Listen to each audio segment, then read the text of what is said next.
Olá, está começando mais um Conexões. Eu sou uma mulher cis, de pele clara, com cabelos escuros e lisos na altura dos ombros, olhos também escuros. Hoje eu visto uma camisa preta e estou sentada na redação da TV UFG. Quem faz a interpretação para Libras no programa de hoje, nesse primeiro bloco, é o professor Diego Barbosa, que é coordenador do Labitave. O professor se descreve como um homem de pele clara, cabelos e olhos castanhos e uma barba cheia. Bom, e antes de começarmos com o nosso tema principal do programa, eu te convido a acompanhar a TV UFG nas nossas diferentes plataformas. A programação é exibida no 15.1 do Sinal Aberto, no 21 da NET Goiânia, também no site, no aplicativo e no YouTube da TV UFG. Busque a gente nas redes sociais, principalmente no YouTube, e acompanhe a nossa programação. Bom, hoje a gente fala, com certeza, você está de alguma forma informado, que é o que ocorreu no dia 8 de janeiro, quando o país assistiu a cenas de destruição no Palácio do Planalto, no Congresso Nacional e no plenário do Supremo Tribunal Federal. Milhares de apoiadores do ex-presidente Jair Bolsonaro, que não aceitam o resultado das últimas eleições para a presidência da República, invadiram esses espaços e depredaram o patrimônio público, artístico e histórico do Brasil. E para falar sobre esse assunto, eu conto com a presença de dois convidados que vão tentar nos ajudar a entender um pouco sobre o que levou a esse momento e quais as consequências dessa. Para falar sobre esses ataques, eu vou conversar agora com o Saulo Coelho, que é presidente de Direito Constitucional da Ordem dos Advogados. Olá, Saulo, muito obrigada pela sua presença. Seja bem-vindo ao Conexões. Olá, Camila, obrigado pelo convite. Olá, Francisco. Eu sou o Saulo Coelho, me descrevo como uma pessoa de pele clara, cabelo castanho, barba, óculos. Estou vestindo uma camisa rosa, falando aqui da minha casa. Obrigada, Saulo. E nós vamos conversar mais uma vez com o professor Francisco Tavares, e está aqui nesse 23 para tentar nos ajudar a entender tudo o que está acontecendo. O professor Francisco é cientista político e também professor da Faculdade de Direito da UFG. Dessa vez acertei, professor. Olá, Camila. Olá, professor Saulo, todas as pessoas que nos escutam. Diogo, é uma alegria estar aqui. E eu sou gordinho, careca, de óculos, barbudo e moreno. Muito obrigada pela descrição e pela presença também, professor, estar aqui de novo com a gente, né? E vou começar com o senhor. Professor, até revi a nossa entrevista para lembrar de tudo que a gente discutiu, porque a gente falou dos atos, né, antidemocráticos, da ocupação em diferentes quartéis, aí, na porta dos quartéis pelo Brasil. E quando havia perguntado para o senhor se a gente poderia ter algo parecido com o Capitólio, principalmente relacionando ao dia 1º, né, a posse, o senhor estava num tom muito positivo, achando que era o último suspiro, né, desse movimento, o que ocorreu na diplomação do presidente Lula. E agora, professor, como é que o senhor avalia, sabendo que, infelizmente, o que ocorreu na diplomação não foi o último suspiro e que esse movimento ganhou uma força que parece maior, uma violência maior, né? Como é que o senhor analisa o último domingo? Pois é, Camila, na verdade, naquela época eu fazia um prognóstico quanto ao que poderia ocorrer na ocasião da posse do presidente da República, em 1º de janeiro, e o que de fato se confirmou totalmente tranquilo, como uma festa muito plural, muito diversificada, massivamente apoiada, né, por centenas de milhares de pessoas, com a mais absoluta ordem, tranquilidade e respeito à legalidade vigente no país. E por que precisamente 7 dias depois o curso dos acontecimentos foi distinto e as instituições da República, as sedes maiores dos 3 poderes da República, foram violenta, covarde e ultrajantemente atacadas por esses grupos. A diferença, portanto, entre o que acontece no dia 1º de janeiro e o que acontece 7 dias depois é apenas uma variável, qual seja o aparato do Estado. No dia 1º de janeiro, o Estado funcionou. portanto, a Polícia Militar, o Exército, as instituições de segurança, quiseram estar lá para garantir a ordem e a segurança das pessoas. Pistas são demograficamente minoritários. Veja que o único consenso entre a pesquisa que o Felipe Nunes acaba de lançar pela Quest e a outra da Intel, Atlas Intel, sobre como a opinião pública percebe o que se deu no último domingo, é de que não mais do que 18% da população tem algum tipo de simpatia por aqueles atos. Portanto, de uma maneira muito acachapantemente majoritária, a população defende a democracia, defende a ordem constitucional e rechaça tudo o que ocorreu. O número de pessoas que estavam mobilizadas, 5.000. Um jogo em Nova com Goiânia, aqui na nossa cidade, certamente recebe mais espectadores do que isso. Portanto, não era um evento multitudinário, como foi o de 300, 400 mil pessoas na posse do Lula uma semana antes. Eram poucas pessoas do ponto de vista de quem foi ao ato, e são poucos apoiadores do ponto de vista da opinião pública e da demografia da nossa sociedade. E por que conseguiram fazer o que fizeram? Porque contaram com a leniência, se não com o apoio das nossas instituições armadas, especificamente o Exército Brasileiro e a Polícia Militar do Distrito Federal. Se um grupo de 10 pessoas, com o apoio do Exército Brasileiro e da Polícia Militar do Distrito Federal, resolve entrar no Palácio do Planalto, entrará. E não foi algo muito diferente disso que aconteceu. Então, o que me parece é que a pergunta mais interessante a se fazer agora é: por que a incompatibilidade entre as nossas instituições militares e a democracia, algo que nos acompanha desde a tutela da República com Deodoro da Fonseca e em seguida com o chamado Marechal de Ferro Floriano Peixoto, algo que tem relação com o próprio processo de modernização do Estado brasileiro durante o varguismo,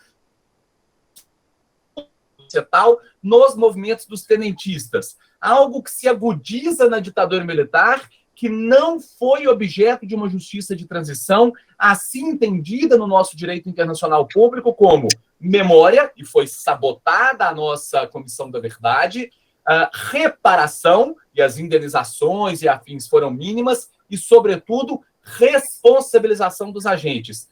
Tudo isso com o governo de um capitão reformado que se elege porque, antijuridicamente, o seu principal opositor e líder das pesquisas é impedido de competir no ano de 2018 e que militariza as nossas instituições significativamente, levou a uma leniência de um braço militar do aparato de Estado brasileiro que operou politicamente para que esse ataque às instituições acontecesse. Portanto, eu não acho que esse é necessariamente um movimento de forte base social. Pessoas extremistas, pessoas radicalizadas, pessoas que não reconhecem a ordem constitucional e democrática vigente no nosso país após 1988, sempre houve e sempre haverá. Mas a eficácia destruidores das instituições de Estado ocorrente de modo sem precedentes no último domingo só foi possível em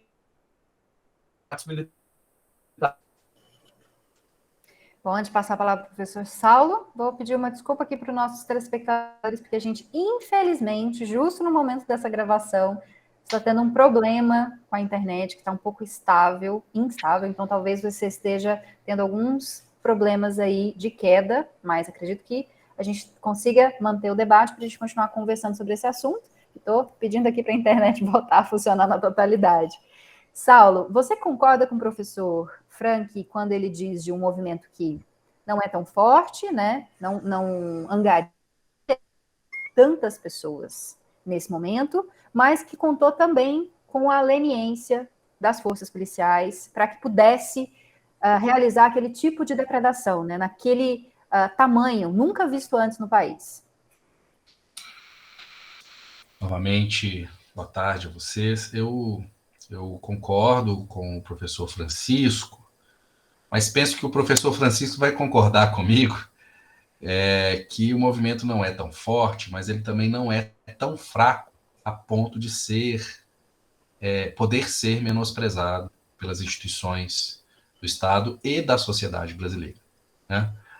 Nós passamos por um processo de crise da democracia que começa com 2014, se agrava nos anos seguintes e tem sua ebulição plena a partir de 2018, com um governo que, mais do que direitista, é um governo reacionário. O que isso quer dizer do ponto de vista de uma teoria da Constituição? Um governo que tenta vilipendiar as instituições. É um governo que atua contra o Estado. E isso é uma característica paradoxal, né, da extrema-direita representada pelo... canalizada no bolsonarismo, porque aparentemente são pessoas patriotas e pró-Estado, mas elas nada têm de pessoas patriotas e pró-Estado, porque são movimentos, né, vilipendiar as instituições políticas funcionais brasileiras. Então, esse movimento, ele já dura alguns anos, ele vem ganhando uma certa estabilização como um ator político e institucional perene, né? Perene não diria, não chegaria tanto, né? Mas constante nas nossas dinâmicas institucionais, e não podem ser desconsiderados quando os chefes de governo e as pessoas que tomam decisão no país calculam, né, as para realizar.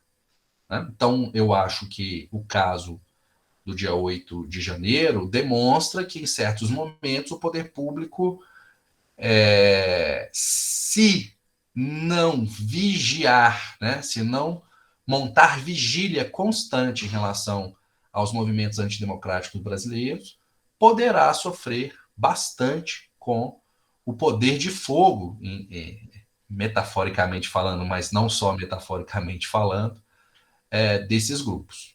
Né?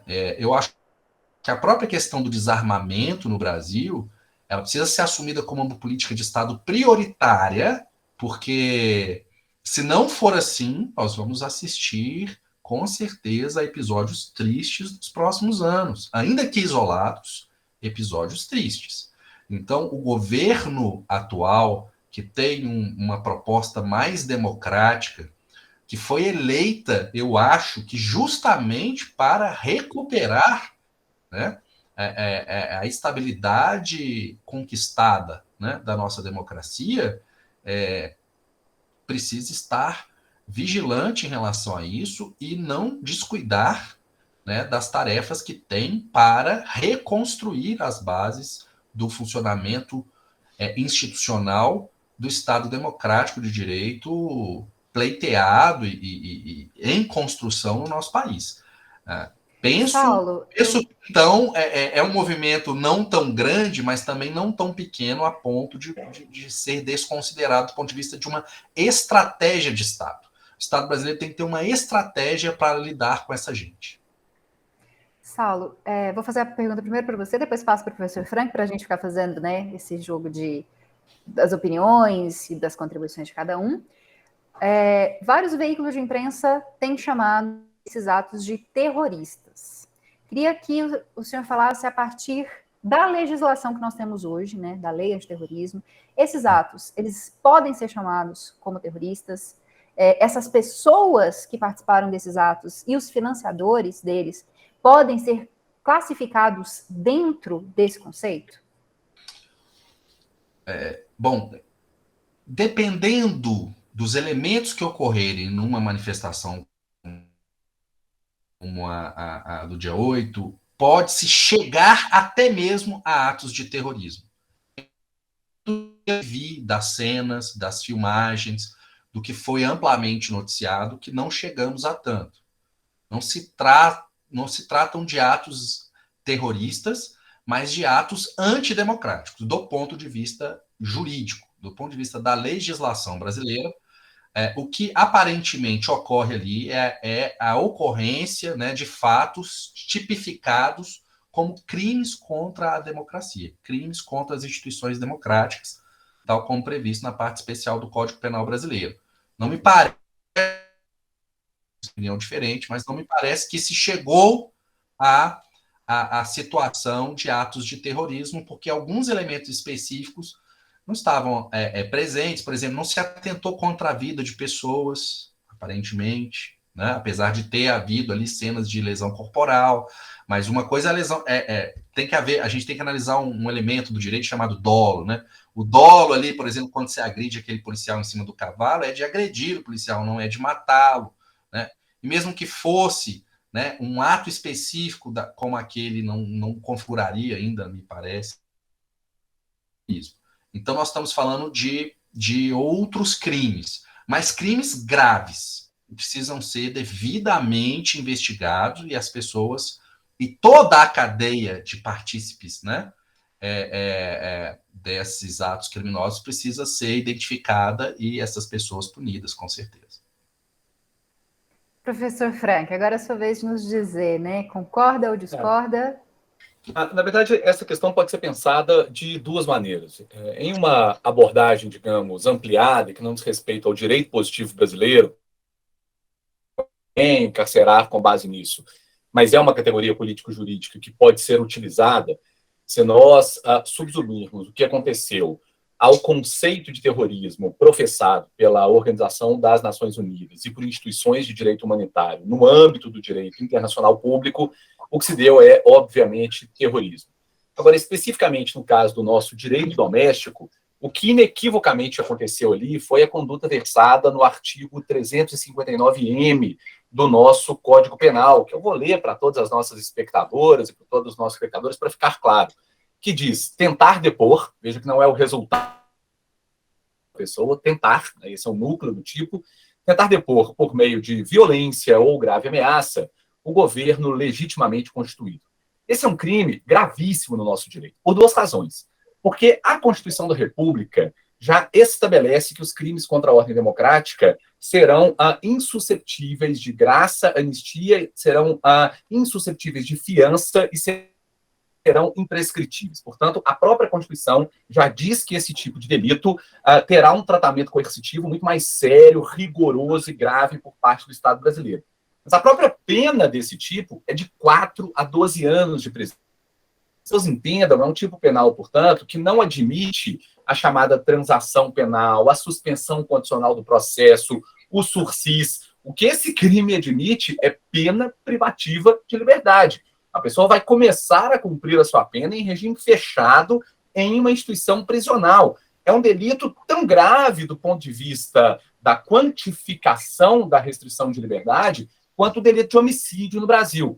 E é importante que fique claro, o dolo desse delito ocorre também nos atos preparatórios. A Polícia Federal está produzindo farto instrumental probatório, mas eu convido qualquer pessoa a navegar pelas redes sociais e fica evidente que todas as pessoas que estavam no QG do Exército no dia 7 de janeiro sabiam, anunciaram e tinham plena consciência do que aconteceria no dia 8. Então, ali já aconteciam atos preparatórios do tipo penal consubstanciado no artigo 359-M do nosso Código Penal, submetendo, portanto, em tese, as pessoas ali presentes às penas de 4 a 12 anos de prisão. É por isso, aliás, que as autoridades policiais foram àquele acampamento e prenderam todas as pessoas em situação flagrancial, porque os elementos de comunicação nas redes sociais, de organização, de preparação, são inequívocos quanto à ocorrência desse tipo. Que, insisto, do ponto de vista da lesão a bem jurídico e da gravidade em termos de quantificação penal, não é diferente do terrorismo no nosso país. É só o nome em iuris, né, a maneira como o nosso direito classifica isso, que é diferente. Mas é um crime gravíssimo e que certamente aconteceu. Mas são 2.000 pessoas. Tanto pior, porque o Código Penal diz que essa pena de 4 a 12 anos é sem prejuízo daquela já tipificada para outras condutas associadas. Organização criminosa, o tipo, né, do nosso, no 288 do nosso Código Penal, o dano, 163 do nosso Código Penal e a 163 lá no parágrafo do Código Penal que qualifica porque é contra patrimônio público. Então, a pessoa que atacou o cavalo, a pessoa que atacou o policial, ainda pode ter uma lesão corporal contra o policial. Essas penas vão se somando. Então, 4 anos é o mínimo que vai acontecer ali. Para quem não tem nenhum. Mas aquela senhora idosa que nunca fez nada. 4 anos, um crime gravíssimo. Mas se a pessoa fez isso e ainda quebrou uma vidraça. Bom, são os 4 mais os do dano. Mas se tem circunstâncias agravantes, isso foi preparado, foi de modo meticuloso, a pessoa tem antecedentes criminais, a gente pode chegar a 12. 12 mais o dano, mais a violência. Gravíssimos no nosso direito. Bom, tá certo. Para esse primeiro bloco, claro, hoje o programa é especial, então nós temos 2 blocos para esse debate. Eu espero que você continue com a gente, mesmo com os probleminhas com a internet, e que esse debate esteja ajudando você a compreender um pouquinho melhor a situação política do país. Além de continuar assistindo o programa, eu também sugiro que você nos acompanhe nas redes sociais para ficar por dentro da nossa programação, dos nossos programas. Você pode curtir, comentar, compartilhar as nossas postagens. E a gente tem Twitter, Instagram, Facebook, YouTube e até TikTok. Procura por TV UFG que você encontra a gente. E nesses canais você pode fazer também a sua sugestão de pauta, crítica, elogio. E outro canal de interação com a gente é o WhatsApp. O número vai aparecer aqui na tela, mas eu vou falar para você também. 62991811406. 62991811406. Espero daqui a pouquinho, nosso intervalo é bem rapidinho.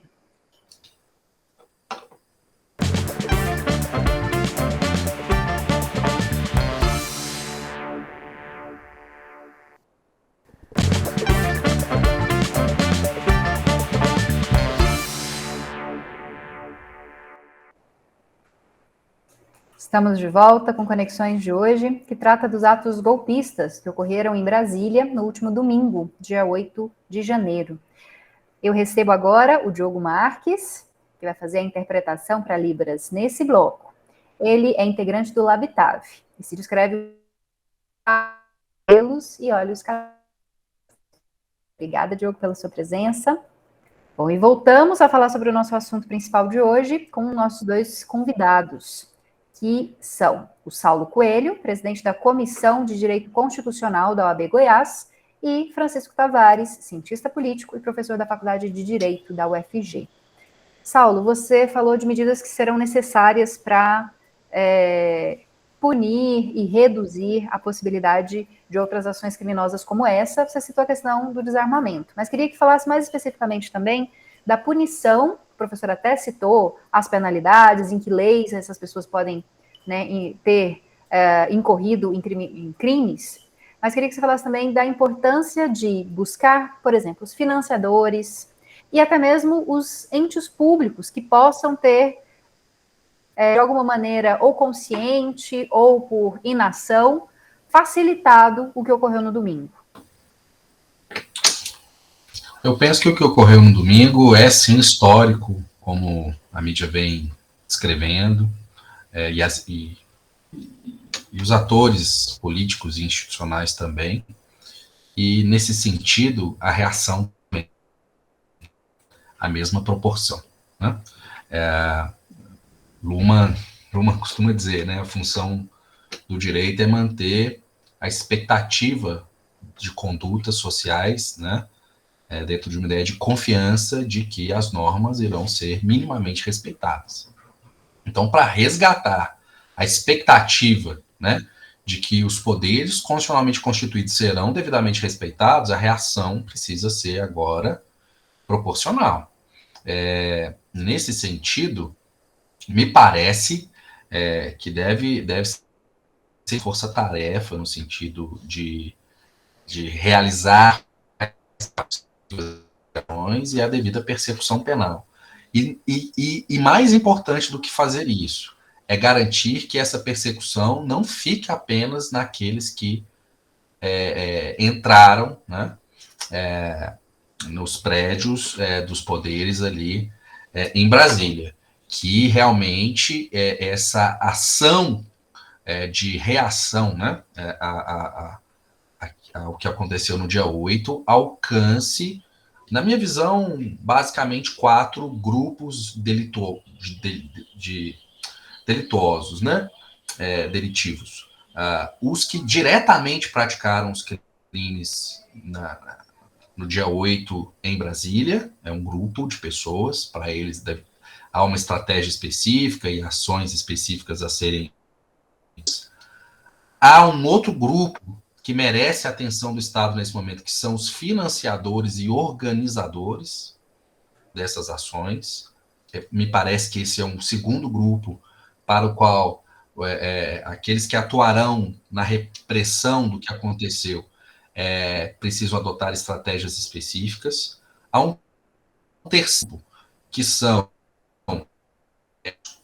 gestores civis, os políticos que se envolveram nessa questão, seja por ação, seja por omissão, seja direta, seja indiretamente, desde que as condutas sejam devidamente individualizadas, eles precisam ser identificados, né? A gente precisa se perguntar se o governador do Distrito Federal não praticou um crime, né? Se o secretário de Segurança Pública do Distrito Federal não praticou um crime, se outros políticos que estiveram presentes de alguma maneira na cadeia do que ocorreu no dia 8, ou não crimes. Então, essa é uma terceira linha de investigação que merece uma estratégia específica. E, por fim, uma quarta linha de investigação que merece uma estratégia específica também, pelas peculiaridades da situação, que são os militares, né? Que a maioria dos eventuais responsáveis, né, por omissão, permitiram que aquilo ocorresse. E, eventualmente, verificar se não há quem, por ação, também tenha permitido, né? Seja facilitando informações a esses grupos, etc.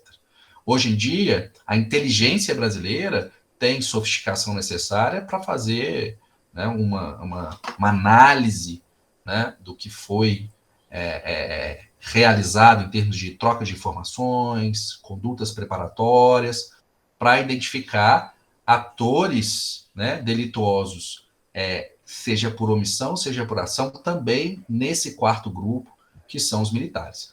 Então, o que nós devemos esperar do Estado brasileiro nas próximas semanas é atuação para identificação e persecução penal desses 4 grupos de criminosos que praticaram, né, os atos ocorridos tão lamentáveis do dia 8. Bom, mais uma vez, peço desculpas ao nosso público, porque hoje estamos com muitos problemas de internet, infelizmente, aqui, e por isso você deve estar vendo, em alguns momentos, a imagem falhar. Peço desculpa principalmente para o nosso público surdo, que vai ter um pouco mais de dificuldade de compreender, porque nosso intérprete também está com a imagem um pouco falhada. Infelizmente, nesse dia tão importante da gente discutir esse assunto, a gente está tendo problemas técnicos.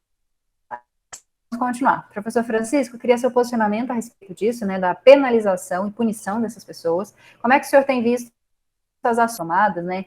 Mais de 600 pessoas já foram presas, tanto no dia 8, nos dias subsequentes e com mandados, né, posteriores.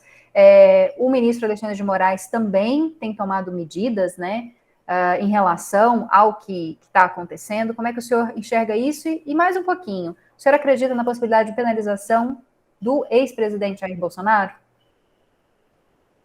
Acho que eu estou absolutamente de acordo com o professor Saulo, que tange as medidas que vêm sendo tomadas, a responsabilização criminal e civil das pessoas envolvidas nesses episódios do dia 8. Então, acho que, por um lado, a Polícia Federal e a Polícia Civil dos estados, em particular do Distrito Federal, com seus trabalhos de investigação, o Ministério Público Federal, exceção feita ao Procurador-Geral da República, mas os demais procuradores da República e as promotorias nos estados, a Advocacia Geral da União, com todas as suas petições nos últimos dias, contra medidas cautelares, assegurar que esse tipo de investida contra o regime democrático não aconteçam mais, os próprios serviços de inteligência, a prática de intervenção no Distrito Federal. Acho que tudo isso leva a uma certa confiança de que haverá devida resposta, tanto penal como civil, àquelas pessoas que eventualmente sejam responsabilizadas pelo que ocorreu. Acho que, nesse sentido, é possível, embora ainda não tão provável, uma responsabilização penal do próprio ex-presidente Jair Bolsonaro, que inequivocamente é o líder de tudo isso, e cabe agora às instituições de Estado provas adequado ação. Para além disso, parece-me acertada a postura do governo a partir de uma iniciativa do ministro Flávio Dino, que curiosamente é coordenada por uma pessoa aqui de Goiás, o deputado Elias Vaz, que agora assume uma função no Ministério da Justiça, que é de reunir a sociedade civil para procurar propostas de aperfeiçoamento institucional que tornem a nossa democracia mais estável, assegurada e permanente do que é atualmente. Nesse sentido, parece-me que uma miríade, né, uma gama muito vasta de medidas pode ganhar o direito brasileiro. Então, por exemplo, estabelecer uma reforma da nossa justiça militar, de tal modo que se altere o artigo 123 da Constituição e o Superior Tribunal Militar tenha uma composição com a maioria de civis, não de militares, como é hoje. Depois, uma alteração no artigo 142 da Constituição, no seu inciso 5º, proibindo não apenas filiação partidária, mas todo tipo de atuação política de militares, como acontece na maioria dos países, como a própria teoria política contemporânea exige para que se classifique um país como democrático. Depois, como se dá também na maioria dos países liberais democráticos, uma alteração nos incisos 3 e 2 do artigo 142 da Constituição, de modo que todo militar que for assumir um cargo comissionado civil, como 8 mil fizeram no governo Bolsonaro, seja imediatamente destinado à reserva, perca a sua função militar. Ele não pode voltar para a carreira militar com as informações e com as lealdades, com o modo de fazer militar. Depois, do ponto de vista do ensino, é muito fácil alterar a lei de diretriz e base da educação para que se mantenha o que ele está, ao ensino confessional, ao ensino comunitário, ao ensino público estatal e ao ensino privado. Mas o ensino militar, especialmente, é voltado apenas a como o EPICARP lá na aeronáutica, as escolas preparatórias para as agulhas negras, mas não, por exemplo, as chamadas escolas militarizadas. Eu tenho um artigo científico publicado sobre isso, que são claramente inconstitucionais, e a LDB pode ser mais específica nesse sentido.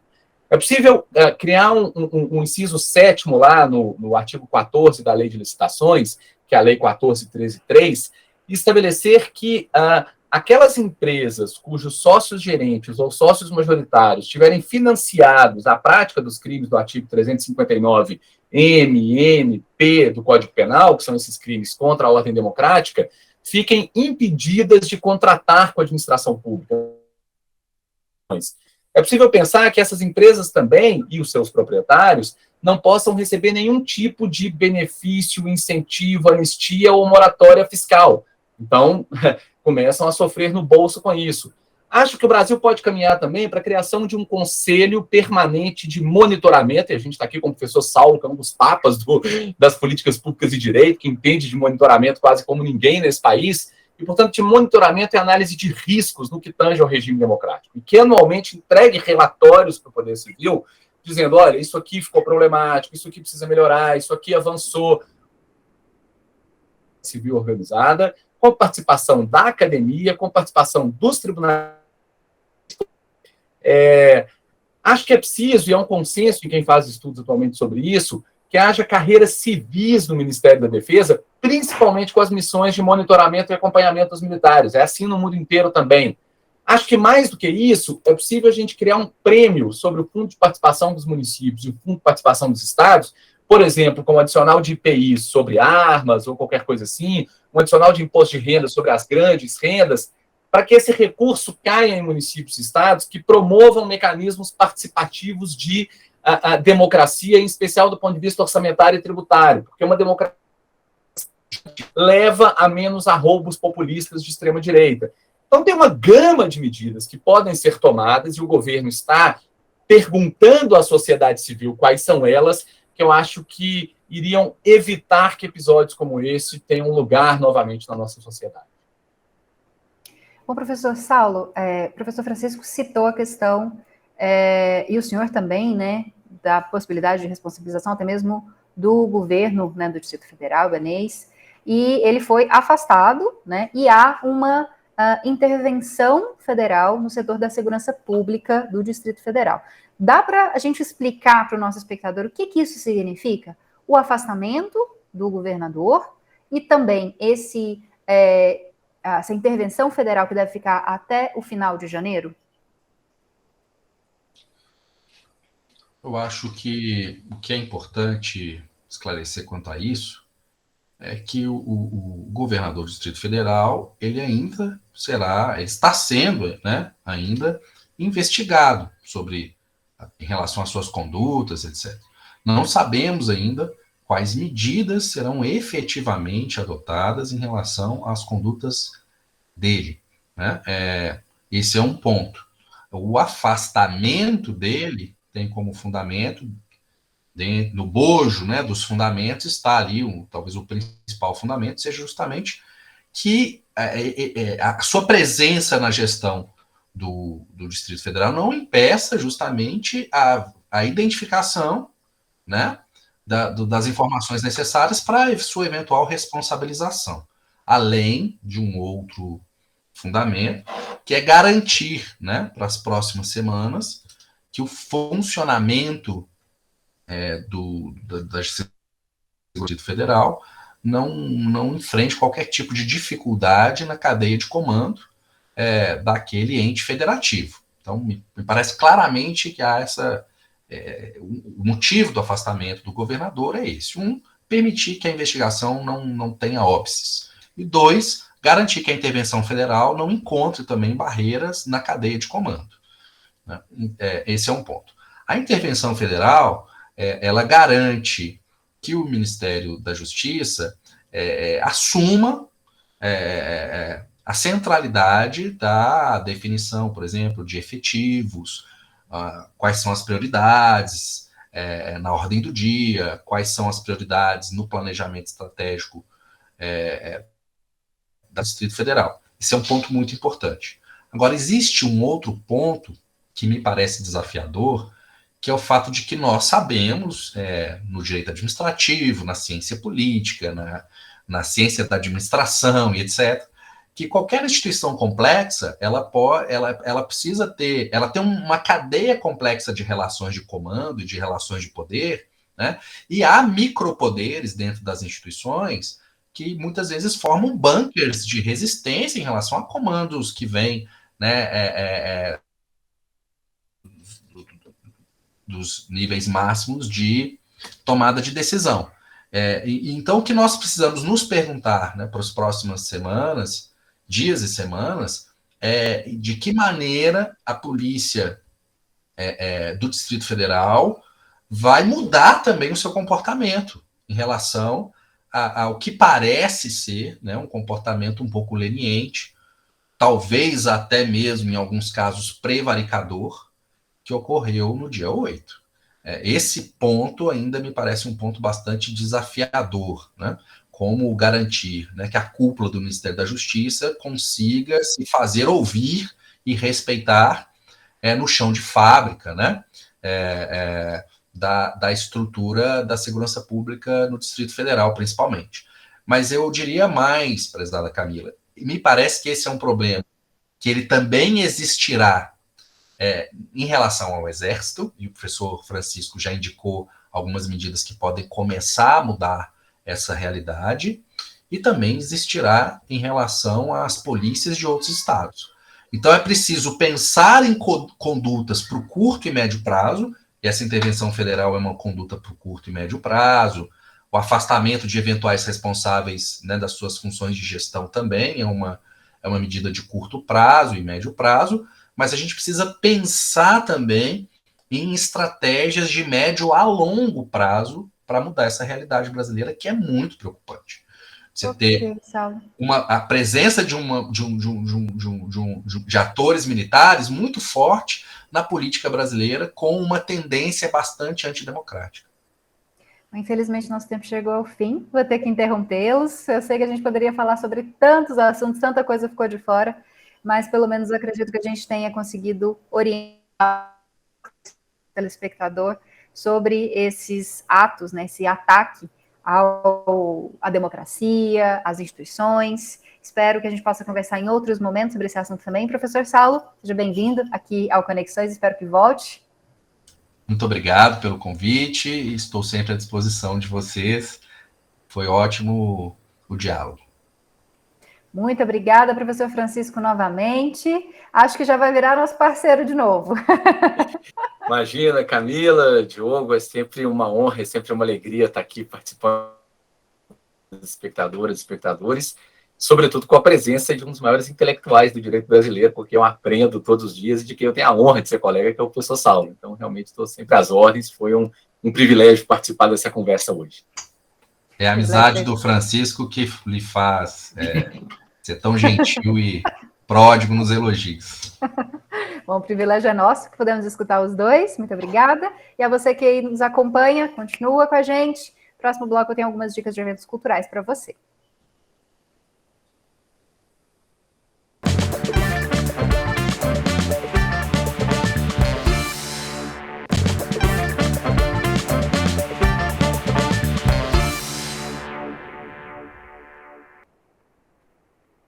Chegamos ao último bloco do Conexões de hoje, bloco mais curtinho, mais leve, já que nós te damos algumas culturais para que você possa aproveitar esse final, né, da semana.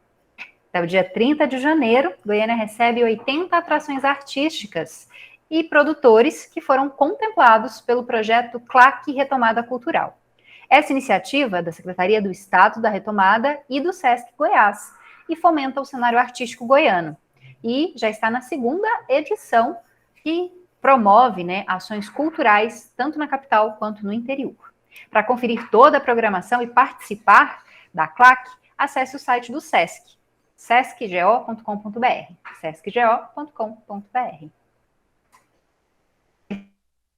Do Teatro Carlos Moreira será realizado em Goiânia entre 17 e 20 no Teatro Carlos Moreira. Para quem não conhece, ele fica na Rua 8, no centro de Goiânia. A mostra cultural reúne oficinas e espetáculos e tem o objetivo de entrar para o calendário anual da cidade. O público pode participar das oficinas e também, claro, assistir aos espetáculos. Se você quiser reservar uma vaga de forma gratuita, entre em contato pelo WhatsApp que aparece aqui na sua tela.